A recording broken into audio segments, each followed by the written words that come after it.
Birçok ülke, Afrika'da bakıyorsunuz, ben Nijer'den bir örnek vereyim. Avrupa'nın emperyalizm döneminden son derece tecrübeli, neo-emperyal dönemlerinde son derece etkili ülkeleri oralardaki madenleri alıyorlar. Kendi ülkelerindeki bu emperyalist ülkelerin kuklası olan yönetimlerse sadece onların çıkarlarına hizmet eder. İnsana, doğaya ve evrene ilişkin bakış açısında bir denge. O dengeyi kaybettiğimiz için bugün yerkürenin en önemli meselelerinden birisi aslında küresel çevre krizi dediğimiz, işte bu iklim krizleri olarak ortaya çıkan şeydir. 18. kurultayın önder için, camiamız için hayırlı uğurlu olmasını temenni ediyorum. Değerli kardeşlerim, İmam Hatip liseleri meselesi Türkiye'de başarılı olmuş en önemli sosyal toplumsal projelerden birisidir. Birkaç tane temel sebebi vardır. Bunlardan bir tanesi Anadolu irfanı dediğimiz, İslam'ın vasat yorumunu esas alan, mutedil, makul, bilimle bağdaşan ve dünyanın sorunlarına cevap üretebilen, Anadolu irfanından neşet eden bir İslam anlayışı üzerine oturmuş olmasıdır. Birinci özelliği bu. İkincisi, Türkiye'de çok geniş halk kitlelerinin, fakir fukaranın, yoksulların okuyabilmesi için önemli bir imkan sağlamasıdır ve bu anlamda da milletimizin geniş kesimlerinin destek vermiş olmasıdır. Hatta öyle ki en zor zamanlarda da dahi siyaset üstü bir birlikle milletimizin önemli bir kısmı bu okullara destek ve güç vermiştir. Ve hepsinden belki önemlisi, Türkiye'nin siyasi şartları ne olursa olsun İmam Hatip davasını gerçekten fedakarlıkla yüklenmiş olan, sayıca az ama inanç bakımından son derece kuvvetli bir neslin bu davaya en başından itibaren sahip çıkmış olmasıdır. Kararlılıkla. Değerli kardeşlerim, adalet bildiğiniz gibi etimolojik olarak denklik, eşitlik anlamına gelir. Adalet terazisi de o anlamdadır. Yani taraflardan birisini kayırmamak, birinin aleyhine diğerinin lehine karar vermemek, davranmamak demektir. Adalet, ölçüyü elden bırakmamak demektir. Adalet, iki tarafın da mutmain olacağı, karşılıklı rızayla oluşacak bir sonucu elde etmek demektir. Bu anlamda adalet, insanlığın belki insanlık tarihi boyunca aradığı en önemli insani vasıflardan birisidir. Bu anlamda adalet sadece az evvel bakanımız da ifade etti. Sadece mahkeme salonlarının meselesi değil, sadece hukukun meselesi değil, ekonominin, toplumsal hayatın, siyasal hayatın ve küresel sistemin bütününün ortak meselesidir. Bu anlamda adalet İslam siyaset felsefesinin de ana konularından birisidir. Hepimizin bildiği gibi İslam siyaset felsefesini oluşturan siyasetnamelerin en önemli maddelerinden birisi. Hatta Osmanlı geleneğinde sürdürülen atama fermanlarında yer alan en önemli uyarıların başında gelen konu adalete riayet etmek, adaleti elden bırakmamak düsturudur.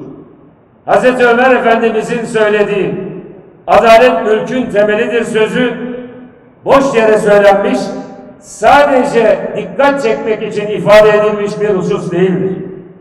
Bu şu demektir: adalet olmazsa devlet olmaz. Adalet olmazsa toplum olmaz. Adalet olmazsa sosyal düzen olmaz.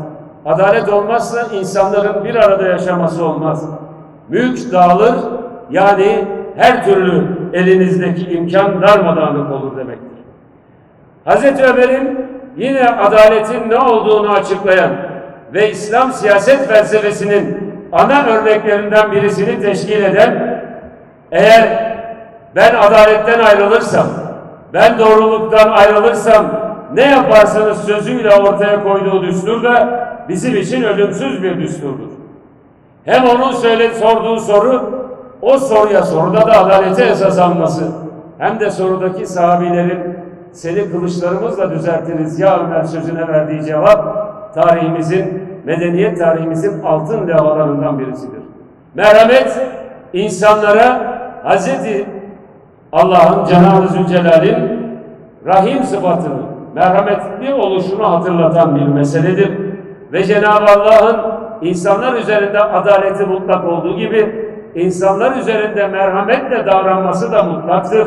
Ve bu anlamda yönetim bakımından da adaleti mutlaka merhametli bir şekilde ele almak ve kararı, hükmü merhametli bir şekilde vermek, az evvelki örnekte buna tam bir örnek oldu.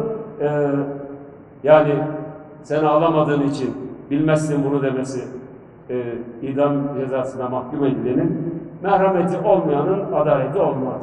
Merhametten uzak adalet sadece hükmün, sözün uygulanmasından ibarettir. Adaleti, merhameti, denetlenebilir olmayı, şeffaf olmayı esas alan bir adaleti İnşallah kurmayı, tam manasıyla tesis etmeyi Cenab-ı Allah bu ülkede de, bütün dünyada da nasip etsin.